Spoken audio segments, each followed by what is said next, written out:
Good evening. I can't hear you. Good evening. Thank you. Welcome to Langston Hughes Performing Arts Institute. I am Sharon Ivy Williams, the Executive Director for the Central District Forum for Arts and Ideas.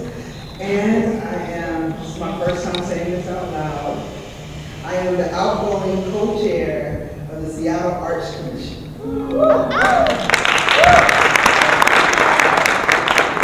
6 years of service. It's been a long day. I welcome you on behalf of all the partners in this year's Creative Economy Research and Community Engagement work.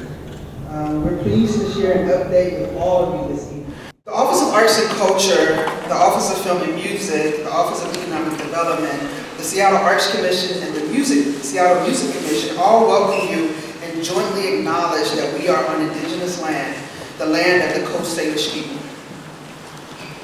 Creative economy. We've been talking about it. What is it? Well, it's an imperfect term that does not adequately speak to the community, cultural, and educational practices. Yet we are defining the creative economy as a rapidly growing economic force that has creativity as the main driver. The definition is evolving and is open for debate. That means we're going to do it our way right now, and then you can jump in later in the process, and we can change it. We can pivot if we want to. The community engagement conducted over the summer builds on research that the city supported in the last couple of years, looking at both statistical data and individual stories to help us better understand Seattle's creative economy and creative ecosystem. The main question posed during this process was, how can the city grow, support, and retain creatives while reducing disparities and inequalities within the creative economy? The research over the summer prioritized creatives of color for participation in focus groups. They represented various creative occupations, gigs, and other artistic endeavors. Over 150 individuals participated in 15 prioritized focus groups. In addition to focus groups, several mixers were hosted over the summer, as well as conversations with film community members, special events, and festival producers, and arts journalism and media stakeholders. In total, we talked to over 850 people. Whew, that's a lot of people. A series of themes emerged from these conversations. The most mentioned themes were lack of opportunity, resources and mentorship, structural barriers, affordability and wages, a desire to deepen collaboration with the tech sector, the need to celebrate arts and cultural media, strengthen career pathways. The themes provided a roadmap to 9 proposed actionable and solution-oriented goals. The recommendation is that each action be incorporated into an annual review by the Creative Economy team responsible for monitoring and reporting on progress towards the stated goals. Goal 1, improve quality of life for artists and creators. Come on now, improve the quality of life for artists and creators.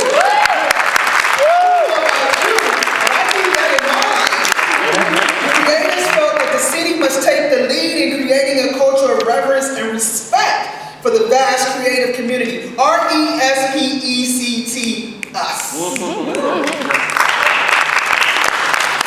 Engage harder to reach populations.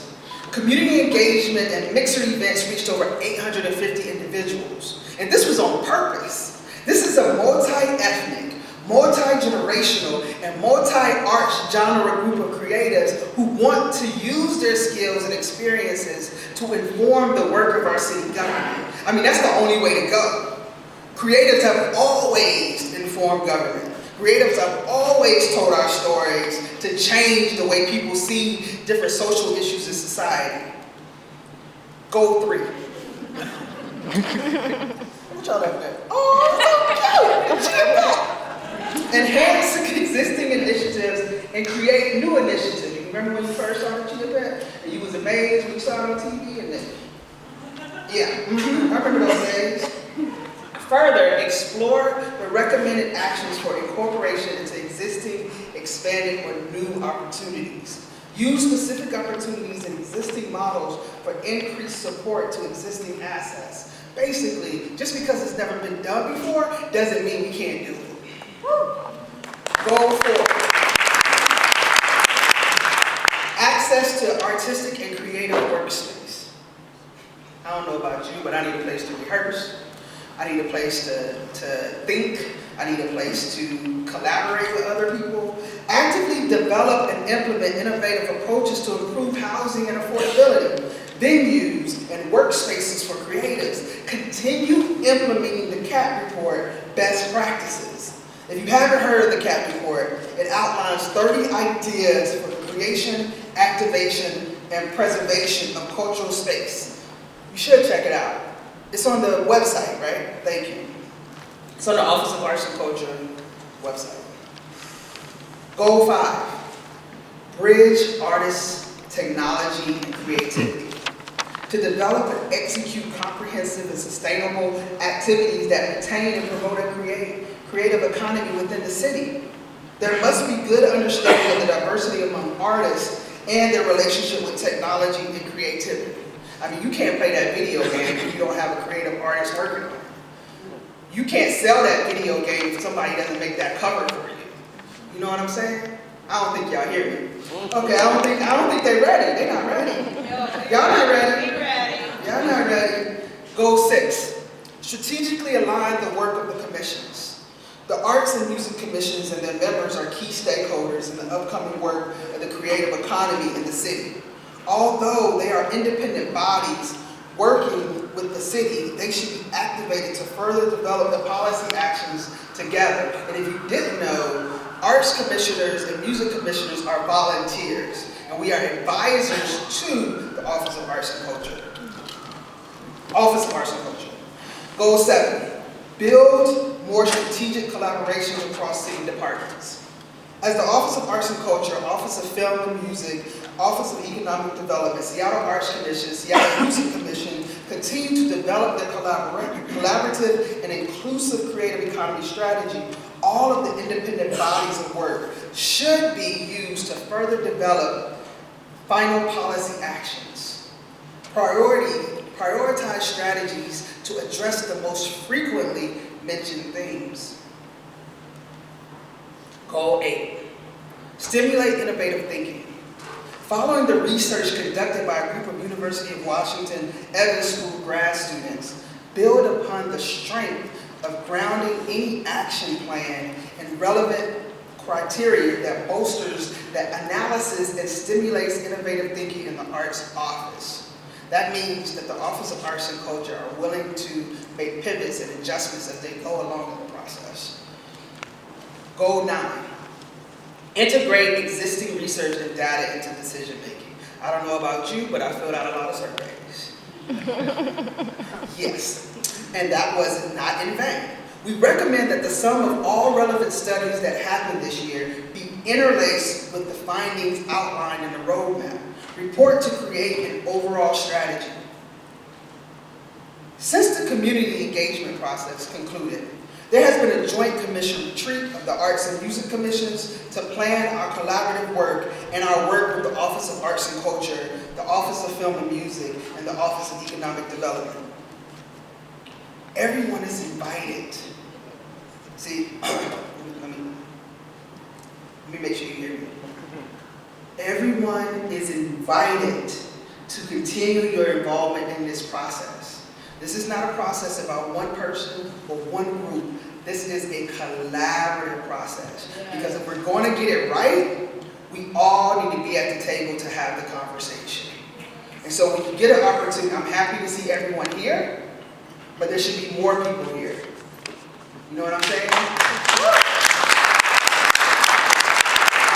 Because it's not about one or two of us, it's about the community as a whole.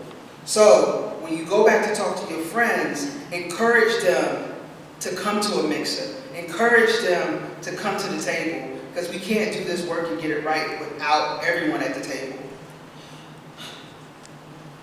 Everyone is, did I click this slide? Yeah. Everyone is invited to continue your involvement in this process. The full report will be available later this month online at seattle.gov/arts. We wanted to share these outcomes with you as this part of this process closes. The next part of the process requires our collective, continued focus on responding to the question: how does the city grow, support, and retain creatives while reducing disparities and inequities within the creative economy? I'm gonna say that one more time. How does the city grow, support, and retain creatives while reducing disparities and inequities within the creative economy? To put faces to some of the most common themes, we are fortunate to have some of the individuals who took part in the focus groups with us this evening. We'll take a little time now to chat with them. And I get the pleasure of talking to a Seattle legend. And this first creative is Ernest Thomas. And if you're friends with him, you might get to call him Ernie. Welcome to my world. Ernest utilizes his engineering, industrial design, and natural artistic capability with experience gained from designing jewelry to create his 2D and 3D paintings. His works show passion and have both industrial and sculptural flair, which integrates texture, color, and shadow. His artwork ranges from organic to modern architectural in nature while utilizing a mixture of materials repurposed from our society of surplus. Ernie is also the president of Onyx Fine Arts. Please welcome to the stage, Ernest. Dang, that sounded good. You sound good. So, as someone who has worked as a creative in this area for many years, and also as a member of a collective of predominantly African-American artists, have you felt included in the conversations about the creative economy? Well, considering Put the mic to you now. considering that we started this thing 14 years ago, I've seen a gradual progression, especially lately. And when I say lately, I'm talking about maybe the last 2 years. There seems to be substantially more emphasis on coming into the creative community, ours being one of them, and providing a level of support. So for us, that support has been a grant. Actually, the big grant didn't come from the city, it came from the county. It was substantial enough for us to open a gallery space downtown Seattle. And of course, this is all nonprofit, all volunteer. So, of course, our objective is to showcase the artwork of artists of African descent, because we have seen, I guess since Jacob Lawrence and James Washington Jr. passed away, we saw stagnation of visual artists. You know, starting with 7, growing now up to about almost 350, and it continues to grow.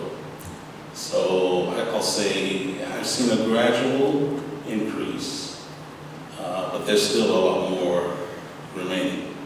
You know. And through this phase of the project of creative economy and being part of one of the focus groups that came together, what did that mean to you and your group to allow your voices to be heard? Well, the emphasis placed on coming to us was amazing. You know, we say that there's it's kind of like putting your money where your mouth is. Mm-hmm. You know, I give this example all the time where our local recruiters, the software industry, will use a lot of visuals in their display materials. For an example, you'll see that there is a cultural spread Native Americans, you can go over to the Blake Island and eat salmon all day long, but in fact, do you help support that group with your money to keep them going strong and so on? So, you know, it's powerful to see that there's more emphasis being placed in this area. But all, at the same time, it's kind of, you know, it's like better late than never. We weren't there before, so help us get there quicker now. And being at the table allows you to voice how you wasn't there before. Yes. And get there quicker now. So Onyx Fine Arts Collective worked to provide a different view about the quality and value of art created by people of color. So how do y'all continue that? Okay, we do it as a result of understanding that visual art is part and parcel to our legacy. I tell this another story all the time about the French guy on the countryside leans into a hillside gives away, exposing a cave. So you go into this cave, or they went into this cave, seeing all this beautiful artwork that was on the walls of the cave, painted thousands of years in the past. Well, nobody now can argue with what was going on back then. Their legacy is well documented, so I see what we're doing as documenting our legacy, bringing the today experience to the table, and presenting it to the public. Like I like to say, it's more, art isn't just for entertainment. It's about changing the community and telling your stories. Okay, you cannot change the art with a piece of paper and words on it. It is what it is. There's an interpretation, and I call it a pure art form. Nice. In your view, what does the city need to do in order to reframe the narrative about the value of art and creativity as it relates to people of color? Well, you know, I'm in the mix all the time about raising money to keep what we're doing alive. And it's a struggle. The demand for money continues to grow. We get turned down with our grant requests, and you know, the big question is why? Well, maybe we don't have the best grant writer. You know, it could be an issue. And I'm trying to find a better one. Any good ones out there right now? All right, let's talk after this thing, all right? So, but there's a lot more I think that can be done. You know, I'm 100% into what we are doing with the Onyx Fine Arts Collective. I believe we are doing something really important in our community, giving these artists an outlet to show their artwork. And the beautiful part for me is that the artwork is being seen by the people of the world who come and visit us. And they see this aspect of culture. So the element, I can't remember the name of this initiative where businesses are being asked to participate by creating a cultural space. I believe that's powerful. I just like to see more emphasis put in that area. You know, let's twist some arms and kick some butts, you know, make it happen, because it's important. Thank you. And how many artists are part of Onyx? Right now we have about 350 on our mailing list. Wow. That's amazing. Thank you. You're welcome. Thank you for all the work that you do for the community, all the work you've done for the community, and all the work you will continue to do for the community. We appreciate you, and thank you for taking time out of your schedule to come and talk with us today. Thank you, Sharon and Ernest.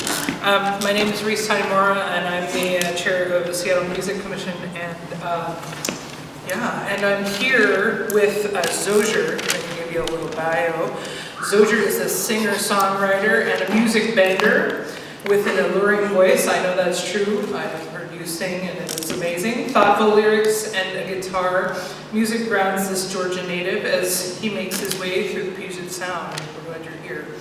Zozer's music travels effortlessly between pop, folk, and hip-hop, but always strikes the listener's soul. Thank you for joining us today. Thank you for having me.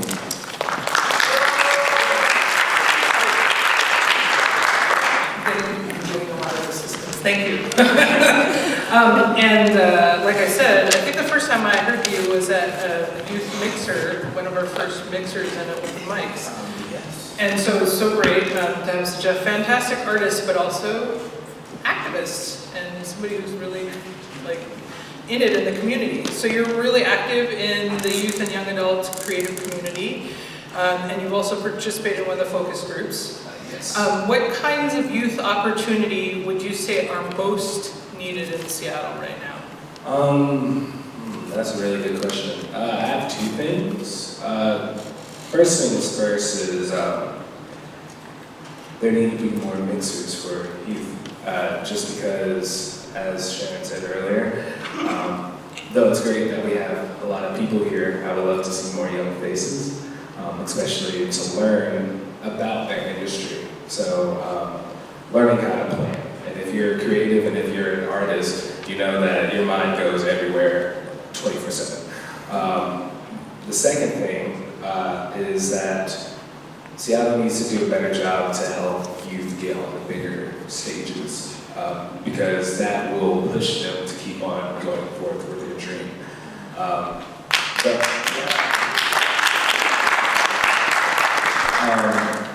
I was actually part of More Music at the More this past year, and though I loved the experience, it had me thinking about how that was the only way for me to get on the More Theater stage. There weren't any other opportunities. And I'm saying that we don't need to have, say, huge organizations to push these kids out and get them in front of everyone. You could just simply hold an open mic and ask people to put in $5 just to see the youth enjoy what they do and for them to keep going, because it's sad to see so many people's dreams just die because they don't have the willingness or the chance to perform on a bigger stage, on a bigger platform. Yeah. So more through lines of places to perform, and definitely, that would also include more all ages opportunities to perform, right? Because a lot of our venues, as it is, it's hard for them to do all ages shows. It's more expensive, less profitable, and so we need to figure out ways to help decrease that barrier, I think. Yes. And so, like you were talking about, some of it could be open mics where people are asked to throw in some money for art, because art is a lot of work, and artists should be paid. I'll say again, artists should be paid. And speaking of being paid, what do you think it would mean to have more paid internship or work opportunities or apprenticeships available to youth and young adults? Oh, absolutely amazing. One thing that my mom always taught me was don't let a dime get in front of your dollar. You always gotta, you gotta learn how to manage your money, and I'm 20, I still don't know how to manage my money, so I wouldn't be all in that. But it would be great to have paid internships, because then it gives a reason for the youth to keep pushing forward. It's sad that money makes the world go around and motivates people, but sometimes it's needed, especially for young kids who, say, don't have the best living situation or don't have a way to get to the studio or to... Sorry, I'm trying to think of other places. Performances. Performances, thank you. And I just feel like that's always needed, because, as I said, money makes the world go around, and if you put, $20 in front of a kid's face, the kid isn't going to say no. They're going to be like, oh, I'll do whatever you need me to do. I'll take it willingly. So I feel like there need to be more paid internships, just to keep the youth excited and hungry for what they want. Well, because it's real. Our city's not cheap to live in, and a lot of folks are even if they're living with family and they're still helping out, or they have to make their own way, and all the things, not cheap, supplies, instruments, recording time. So What do you think would be most helpful to assisting that professional learning and development in accessing career paths to youth and the kind of careers that you see people that are around you looking for? That's a really good question. This question I had to really think about. As I said earlier, it's all about planning. And for any musician, any artist in general, you have so many ideas that you can't really think about what's next. You always think about what's 3 steps ahead. So again, planning is probably the biggest thing. The second thing is learning the legal issues going through any industry. I'm part of Totem Star, and some artists in Totem Star now, shout out to Totem Star. Some artists know how to copyright, but some never even heard that before. And they're like, how do you even copyright? And I'm like, oh, just go to copyright.gov. And they're like, it's that easy? Yeah. There need to be more chances for people to know how to protect themselves once they do make it big.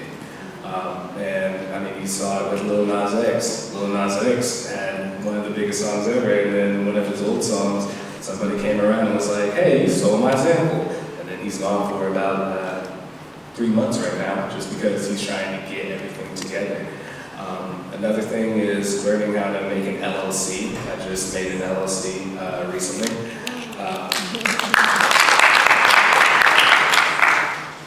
I know what it means, but I'm still learning. We're all still learning about these things. Yes. But, truly showing them how to protect themselves, because somebody's always going to try to take advantage of you. And you got to know what happens legally. Is it okay if I take this person's sample? Though I already paid them, and they're still calling me and saying hey, you made a lot of money off of me.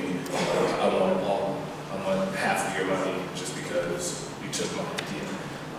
They need to learn how to figure out the ins and outs. So having more opportunities like Mastering the Hustle, right, and doing more of those development opportunities that are getting more and more packed. Could definitely use more of those, and some that are geared for youth, just because sometimes the spaces, it's nice to have youth-centric spaces.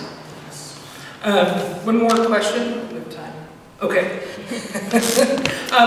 So, what do you see? You formed an LLC, and you're getting all professionalized. I'm going to say all that. What do you see as the biggest opportunity for yourself right now, as a working artist, and what's one shining thing that you see in the city and that's going well for artists and yourself?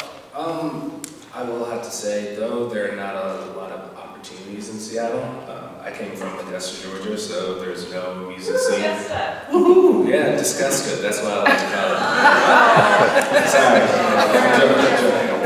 Yeah, we have Jesse Norman, we have James Brown. Unfortunately, we also have Hulk Hogan. But growing up in Augusta, they recently just made an open mic. And there have been artists that have been out of Augusta. Here in Seattle, it's not like you can't sign up with the program to try to get your name out there.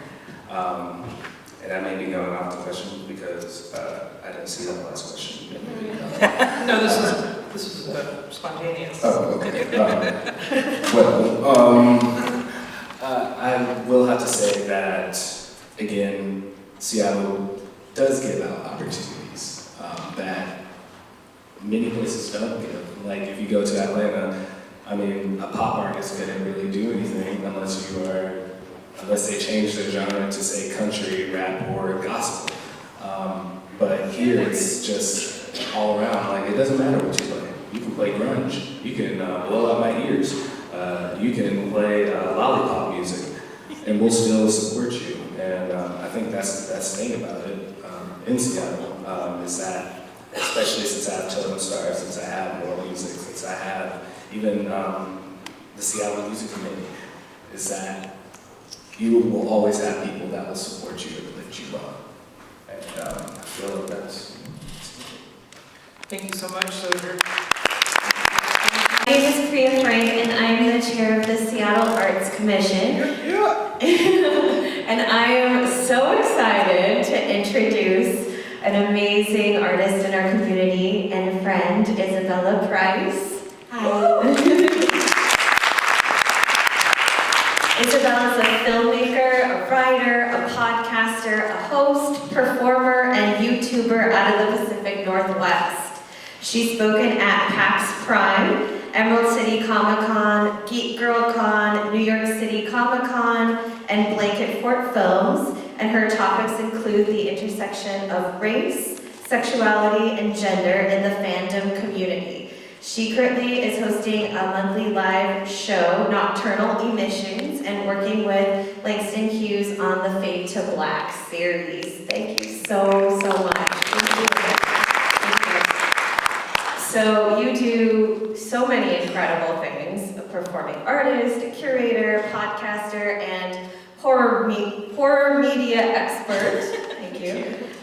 So, clearly you have an array of diverse creative interests. How have you managed to build your creative network here in Seattle? Well, Seattle is kind of a really incredibly diverse place when it comes to creative opportunities and outlets. Much like our previous speaker, I live mostly in the South. I'm from this town called Texas. Oh my God! This town called Killeen in Texas, and Killeen wasn't really a town where you could be yourself. It's a military community. It's kind of a retiree community as well, and so there weren't really a lot of opportunities to explore your creative. You had to go to the next big town, which was Austin. That was where I got to explore a lot of really great stuff. But here in Seattle, people are open to collaborative ideas, open to creative ideas, and it just took me trying something that's kind of like unconventional in Seattle, which is like talking to people directly. I know in the Pacific Northwest we don't really do that, but it's more of like a passive-aggressive text message. Just now for that. But communication is much different in Texas, where it's just a lot more straightforward, and I had to learn that when I got here. But at the same time, when I did come here, and I was very much like, I want to talk, I want to communicate. If I say we're going to lunch or we're going to coffee, I mean that. I'm showing up, and people really responded well to that. And so Seattle's been incredible to me, so good to me, much more. And I've learned to be much more of my authentic self when I've been here than back home. Yeah. Awesome. How long have you been here? 4 years, going on 4 years. Okay. Yeah. Awesome.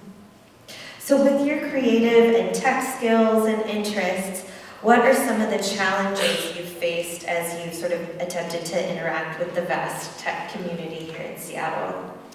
Tech is funny.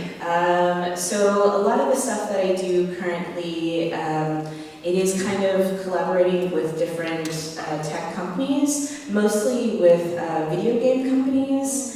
Right now I'm working together with this company that's based here in Seattle. Seattle is huge for video games. There's this thing called PAX, which is this big conference that happens every year. That's this big video game conference. And then there's also these little kind of things that happen all year round. And so trying to work together with people who, I feel like in the tech industry, there is so much of this importance on data and tech-related stuff, math and sciences, and there's this sort of weird separation between the arts and the sciences, where there really doesn't need to be. And so fortunately for me, I'm in a lot of spaces where there are kind of creative tech people, because, surprise, a lot of tech people are nerds. And so being at kind of in the nerdy space, you get to interact with a lot of different tech people. And I think that having more of those spaces where it's not just focused on just arts or just tech, it's something that's a mix of both. Gaming spaces are huge for that, because you need art and you need tech in order to make a good game. And so that's the healthiest space. But a lot of the times there's just a focus on tech or just a focus on the arts. So, yeah. Thank you. What kind of bridges to the tech community could the city provide that would most benefit you in the work that you're doing? Well, I think one of the things that kind of frustrates me the most is that there is sort of this, there's this sort of like investor thing that happens where people want to invest in the latest tech thing.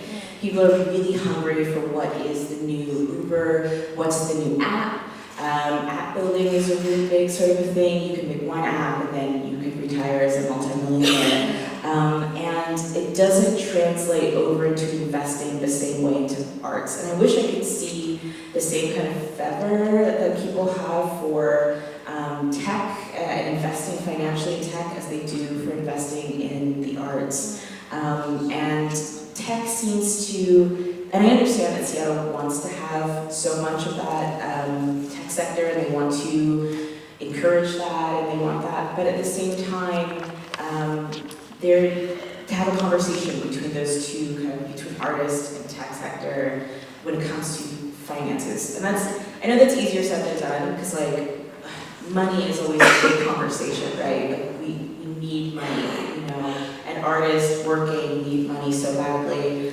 And a lot of the times whenever I've had a project, it's always been like, well, what tech companies are you partnering with? Or that always kind of sweetens the deal instead of the artists that I'm working with, you know? And so, which I guess is, I don't really have a solution for this. I just think that having a greater conversation, having more integration into using tech to help build the arts, using these tech resources that are already there to help support the artist community can only add to the financial conversation, because it takes so much money to do any kind of art, you know, even tech art. Yeah. So, yeah. I really appreciate the work that you're doing because it really allows for kind of this connectivity to happen. Whereas I think, you know, a lot of times we're in conversations where, like you said, they are so like separate or like labeled in particular ways, and you're literally an example of what it can look like when things can come together and how we can build those bridges. So thank you so much for the work that you're doing in the community and around this conversation.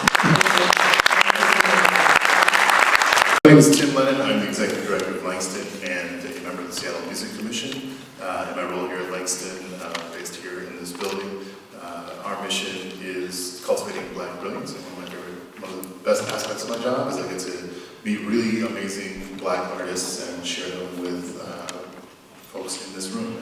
Today's no different. So I'm really excited to introduce you all to Nia Amina Minor. She's a movement artist and educator from South Central Los Angeles. Studied at the Debbie Allen Dance Academy, received her BA from Stanford, and an MFA in dance from UC Irvine. Nia Amina is currently in her 4th season with Spectrum Dance Theater. Give it up for Spectrum Dance Theater. As a company dancer and community engagement artist liaison, please give it up for Nia Amina.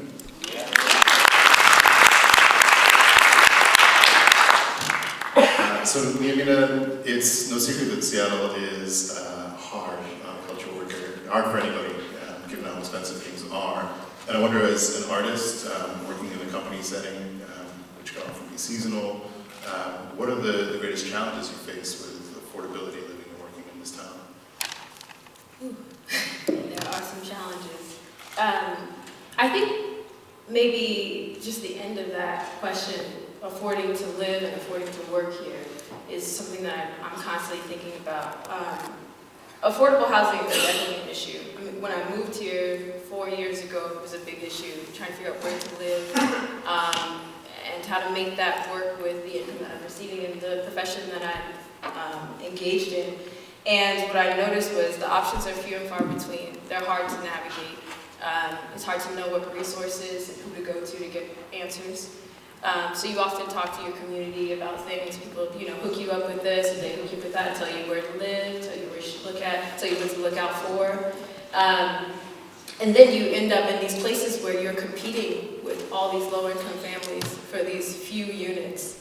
And you're sitting there, and you may apply for something, and you're in the same room, there's a family sitting next to you with 2 young kids, they're a young couple, and you're just sitting there like, oh, this is a mess. We're sitting here competing for 1, 2, 3 spots in a place that's not that affordable, you know, a new structure, or even, you know, some of the older structures that are trying to be competitive in the market. And, you know, I'll end up probably spending more than half of my income on the rent.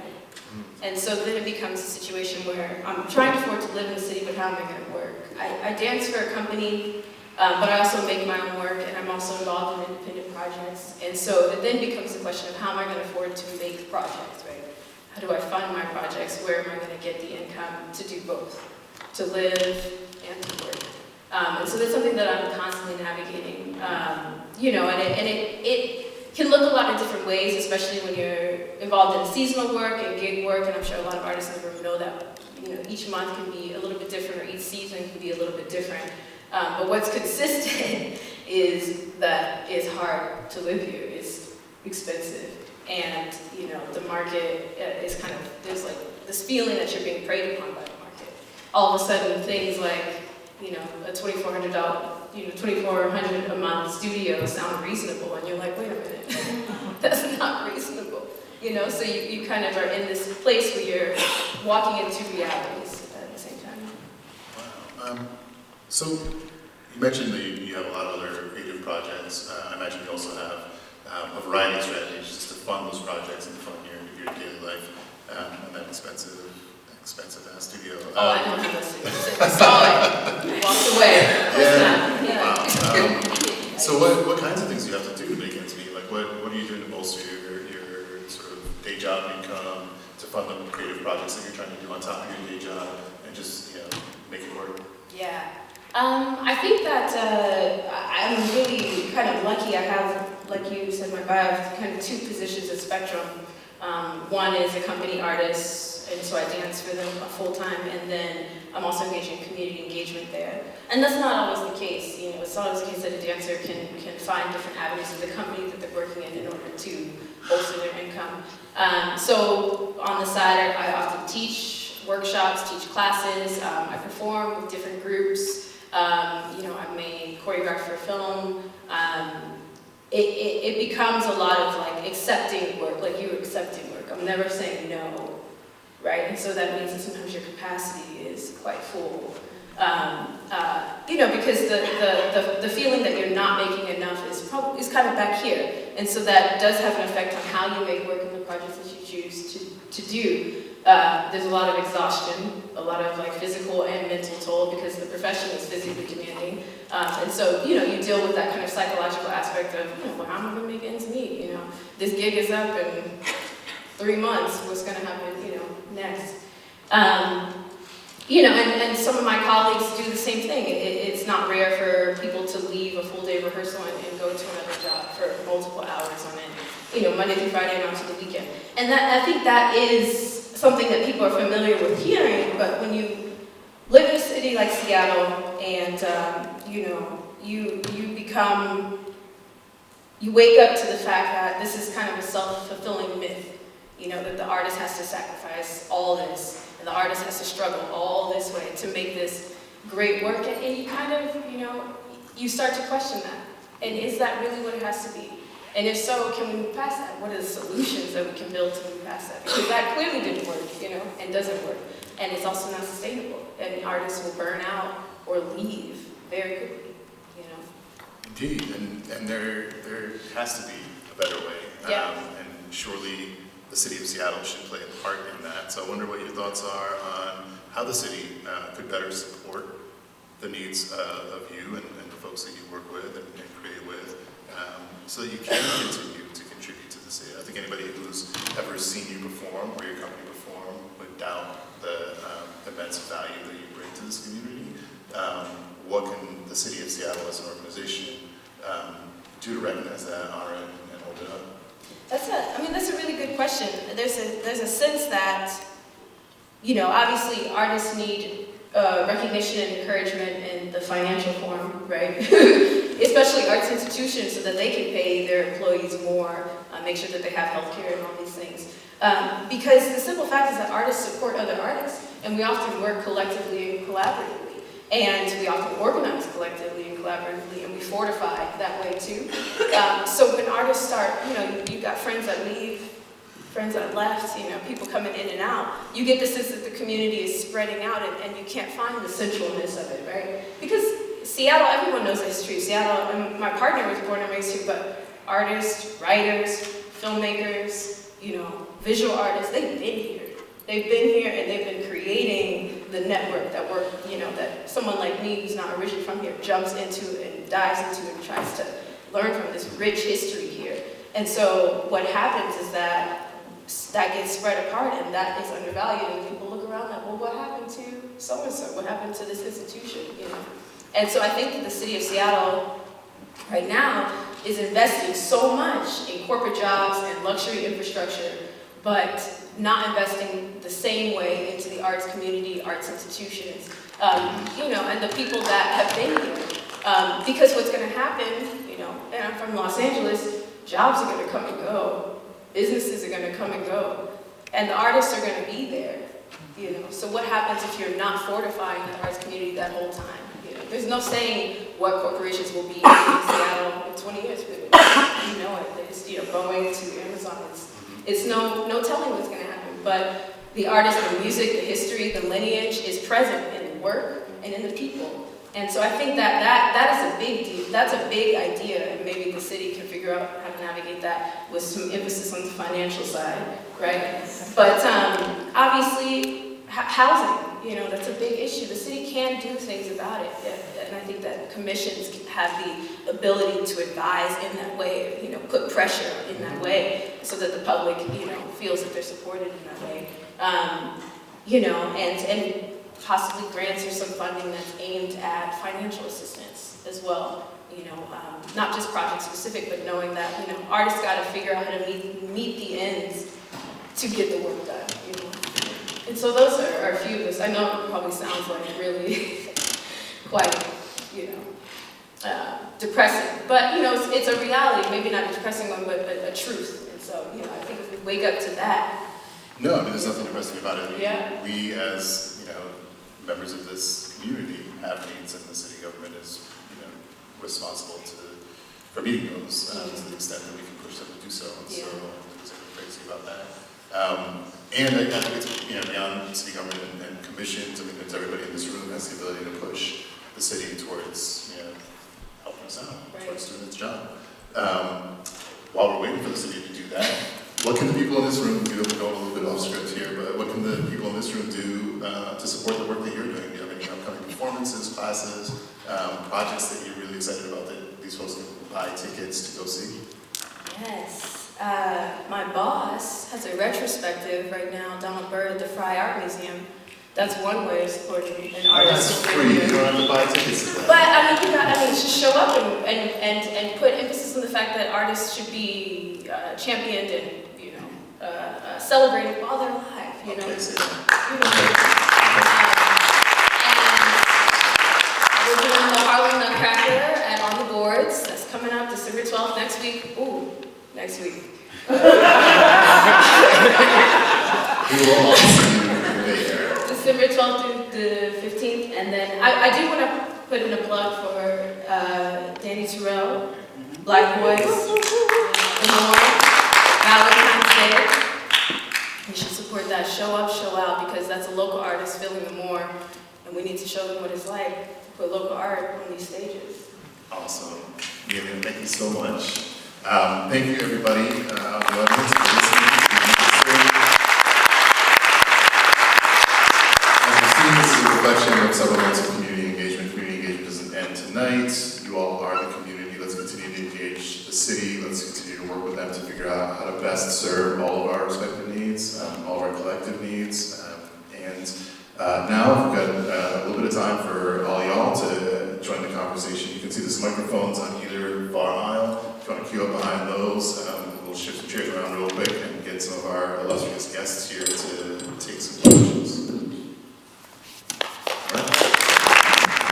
Hi, my name is Josh.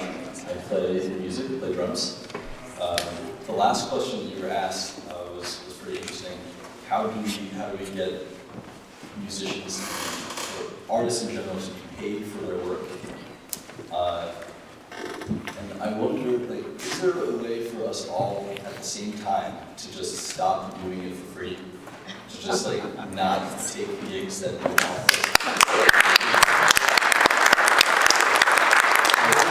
If you are a musician and you have a gig, give them a price and don't accept free shows. Like, don't do shows for free. Don't put your art up for free. Don't dance for free. Just don't do it.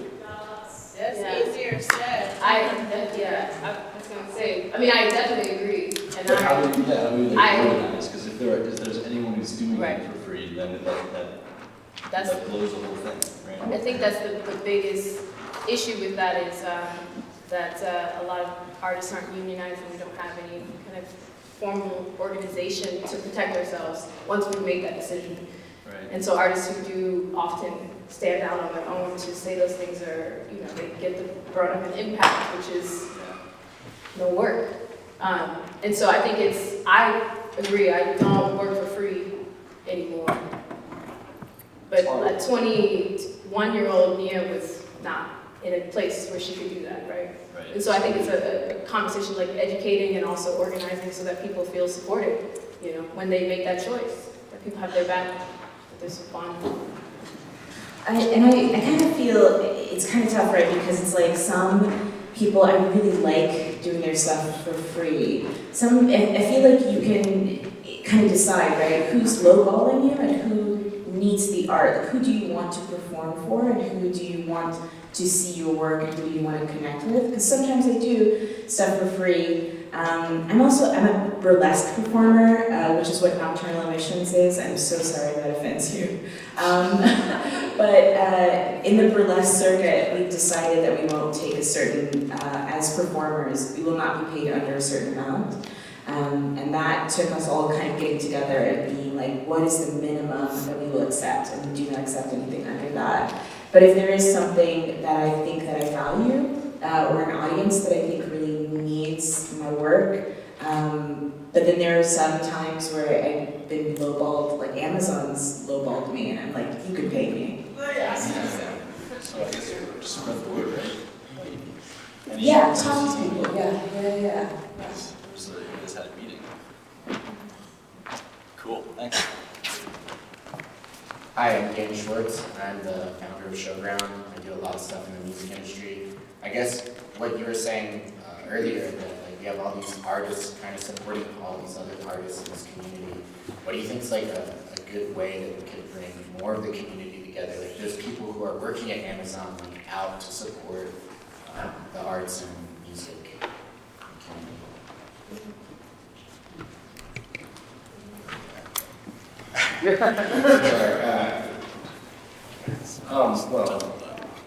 or the Seattle government or like ideas that.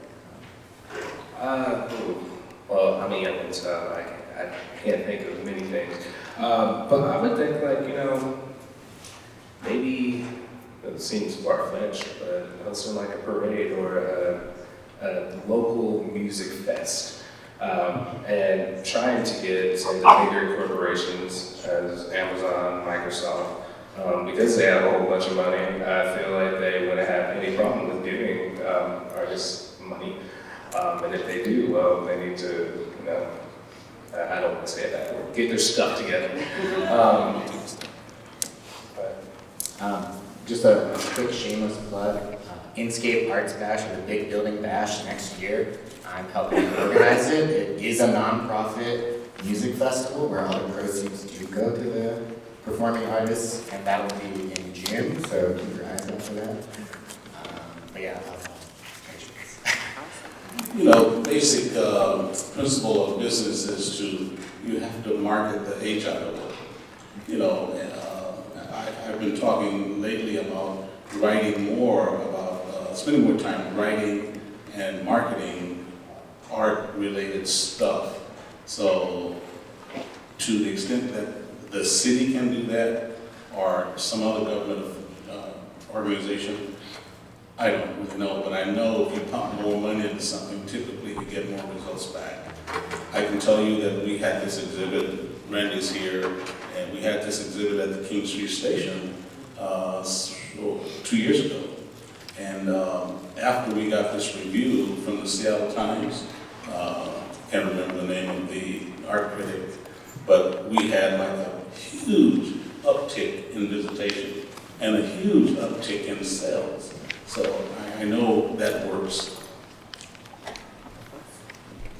Yeah, and like I said, my first kind of major chance of living in as an artist was in Austin. And I've also spent some time in Nashville, and those are two really big artist-heavy cities. They're both kind of going through their own gentrification process, which it feels like every major city is going through that right now. But I think the thing that Austin and Nashville could really teach Seattle is just how much institutionally it values artists and how much it integrates artists into the identity of the city. And what Austin does that I really enjoy is that artists, no matter what festival it is, there's always a portion of it that's for artists. There's always, if you go to like Fantastic Fest or South by Southwest or anything like that, there's always this huge platform for artists to show off what the city represents. What is the Austin sound?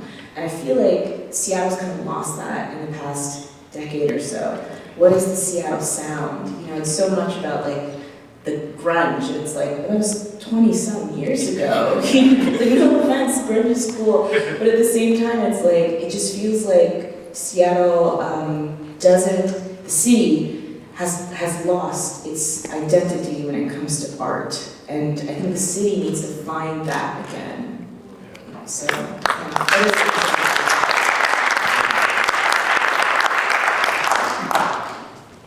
So this will be the last one. Hello. First of all, thank you for coming here and sharing your experiences with us. I'm sure everybody here has found it very knowledgeable and useful for us too. My name is Juan, and I'm the manager for Balance and Concert Music. We have a studio downtown Seattle, and I just have a question. Taking that you're all from different parts of the nation, where are those cities like Austin, Nashville, New York, Miami? What are they doing that Seattle's not doing? Like, what can we be doing to see this like and regain that identity?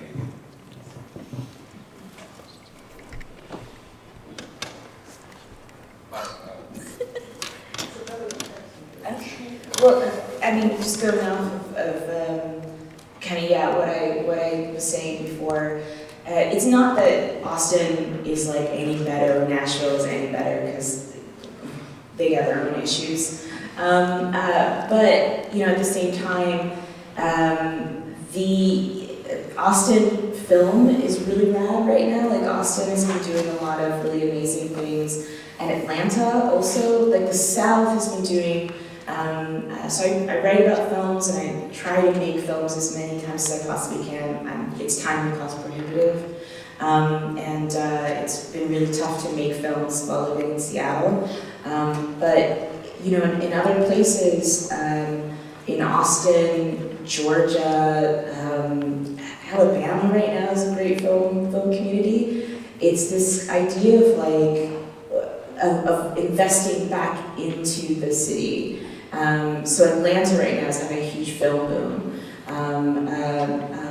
What's his name? Tyler Perry, oh my goodness. Tyler Perry just unveiled this massive 600-acre movie studio, and that's an investment of, on top of a Confederacy, an old Confederacy guard. It's incredible. They have like a White House. I don't know if y'all seen it, but it's incredible. But that's an investment that they're making back into art, and that's cyclical. And Seattle and Washington has lost out on their film departments, and I feel like their music as well, and because of the fact that they don't understand, like, well, people do, but overall, the kind of understanding that this is cyclical, that it goes, if you make an investment into artists make an investment back into the city, has been lost. And like I said before, I think that the solution is not to move, you know, I mean, it's so hard. I mean, if you're going to go to Texas, they have better food than they do here, I'll say that.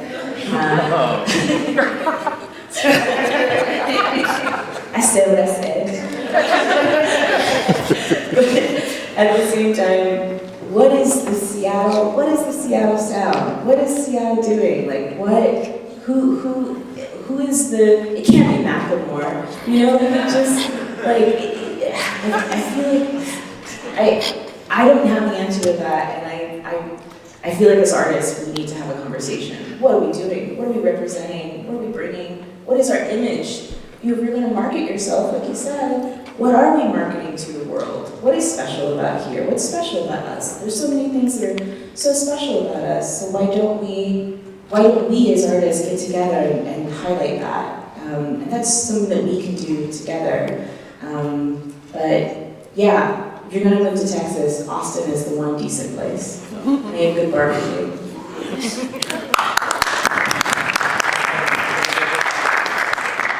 So thank you. We're at time for the program. Thank you for being with us for a whole hour. We still have the space. We have a lot of food downstairs. Food for free, drinks to purchase. Please join me in giving another hand to the artists and the Arts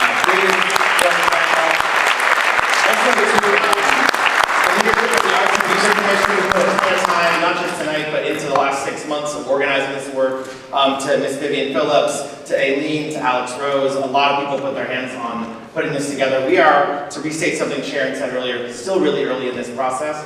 The city is committed to doing a better job of making this a place where we can afford to make a living and make a life, especially as creative workers, as artists, and as industry workers. So thank you for being here. We'll see you downstairs. The conversation continues. Have a great rest of your night.